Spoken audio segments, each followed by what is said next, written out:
Here we are, Anfield, the new main stand. This is the face of modern football. Reinforced glass, nice translucent panels, and to be fair, a stand that is steep banked in order to recreate those great stands of old, the Cops, of which Liverpool still has one. As Everton and Liverpool become clubs with global followings, how is the change affecting the experience of the ordinary fan? We came to the city to get a sense of these changing times, starting at the offices of the popular Liverpool podcast, the Anfield Wrap.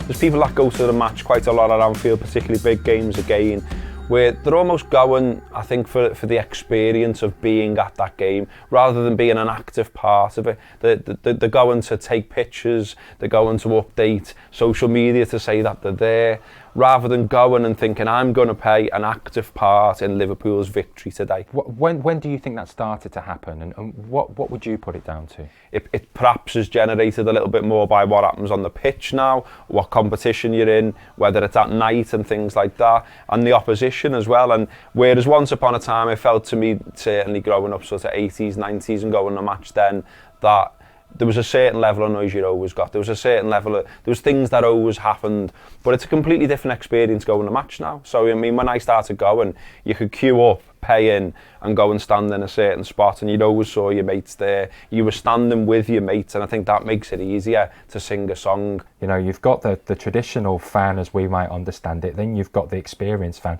then you've got the third, fan who'd never go and watches on television or maybe just through social media. I think a lot of the home crowd is transient. It's different people each game. You've obviously got 20-odd thousand season ticket holders, but the ground's now 54,000. So I'm not sure how many of the other 30-odd thousand people is the same 30-odd thousand people.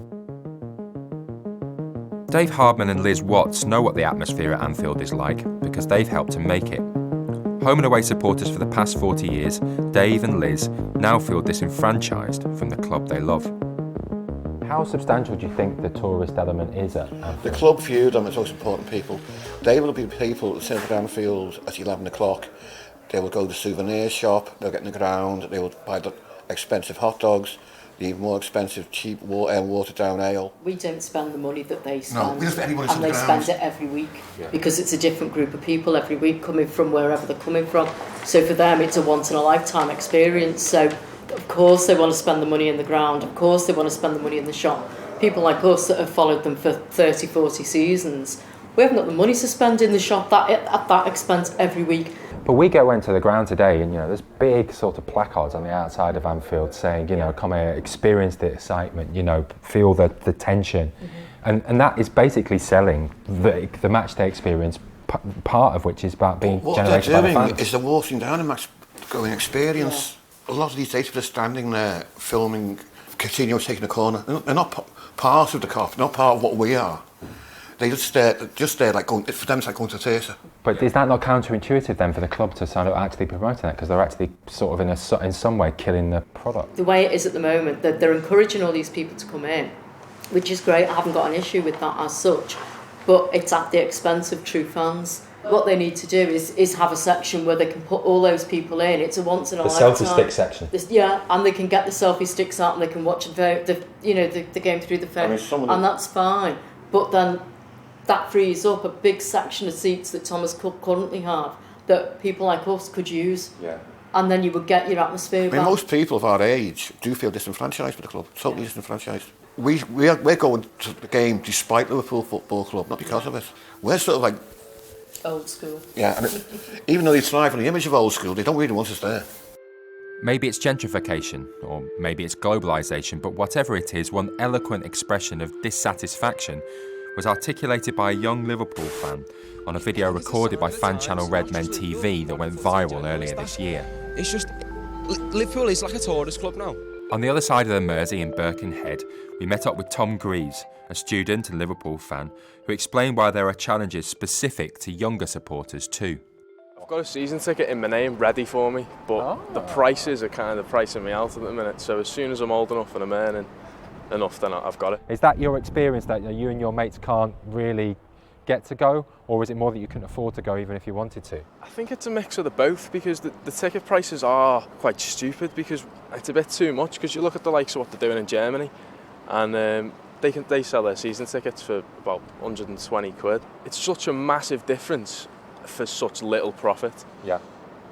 And as a fan, they're kind of blocking out everyone who would be more enthusiastic at the game. Did you see that Red Men TV video with that kid going on about the tourists? I didn't see it, but I've heard quite a lot. Yeah, and does that resonate with you and your mates? Do they recognise that? Kind of, yeah, but someone made a good point to me the other day. If people are paying a lot of money to get over here, and they're paying a lot of money for the tickets and hotels and everything, and they support the team in the way that they should, then fair play to them. What do you say to people who kind of say that kids in their 20s or their teens don't even want to watch a football match anymore? They'd rather get the highlights on social media. I seen something the other day, and people were saying, do you follow or support your team if you go to the game, right, or whatever? And I believe you support your team if you go to the game, but you follow your team if you don't, and you're probably more on Twitter or... And what does that mean, do you think? I mean, are supporters more important to a club? Without being biased, I think, yeah. I think so, yeah. You're more involved with it. You're going every week. You're dedicated. It becomes a hobby, and I feel as if the fans play a massive part. Across Stanley Park, the blue half of the city are getting excited about the possibility of a new stadium for Everton on the Mersey waterfront. But might a gleaming modern new home risk creating the same problems as Liverpool are currently facing? We spoke to Paul Dargan, a journalist who has covered Everton through good times and bad. If you can remember 20 years, 30 years ago, the atmosphere has changed. Do you feel that's the case here? I don't think that the actual support and the passion had dissipated. I can't put my finger on why it is. It's not like there's no clamour for wanting to come to the match, and people aren't bored. We've sold more season tickets this season than Liverpool have, and that's something that hasn't happened. Fact. No, I'm not Rafa Benitez, but it is a fact. Yeah, of course. But it also shows that the passion is there, and it doesn't mean that if it isn't there vocally, that the passion has gone. Recently, studies have shown that I think Everton's average age of a season ticket holder is 48. I think it's 46 to 48. So obviously you're then looking to bring younger fans in. The club have done fantastic again for next season with the season ticket prices being frozen and lowered. I mean, my own one has come down by £120. Really? Absolutely, wow. Yeah. So that does encourage younger fans to come. And younger fans will want, obviously, to see newer, sparkly stadiums, the bigger players, the younger players, the homegrown talent. I think that it can only be seen as a positive going forward. Yes, we're going to lose this grand old place at one point, but you have to move forward. You really do. We went to the Radio City Tower to meet Paddy Boyland and Matt Jones. They host the Blue Room, an Everton podcast, and they're upbeat about their club's future. You're expanding the ground, and you're making, you're trying to get 60,000 people in there, and you're trying to make it a destination for people so that it becomes a destination for players. Is there a tension there, do you think? We're currently having this debate amongst Evertonians about what the capacity should be for the new ground. And I remember looking at one guy who we do the show with, and he'd said, you're looking for between 6,000 to 10,000 corporate seats, and this was relatively well received by Everton fans. I think there is an acceptance that we need that aspect to the business. It is a business, isn't it, as well as a sporting entity. I think that shift in dynamic you mentioned there is already happening. I think you go to Goodison Park now, and you compare to 5 years ago, the atmosphere is completely different. I think you get a completely different demographic of fan in there. So that process, in a way, has already kind of been triggered ahead of moving to a new stadium. The fan base as a whole is ready for that, and it's kind of been gearing up for that for a long time. Well, gearing up just to accept that change. Yeah, and decide that it's a part of the game now, it's not going to go away, but that doesn't mean we're any less passionate about our club. Yeah, I think so. Yeah, I imagine the club will take measures to ensure that the atmosphere does stay really buzzing in some parts of the ground. Do you think people, particularly younger people, do they care as much about singing? Do they care as much about being loud and making an impact in the ground? What we've got to understand is that there's a whole generation of Evertonians, of mine and Matt's ages, and they haven't seen success in any great shapes, and they haven't seen those terraces where everybody's singing, that there's 20,000 people packed in really close and tight.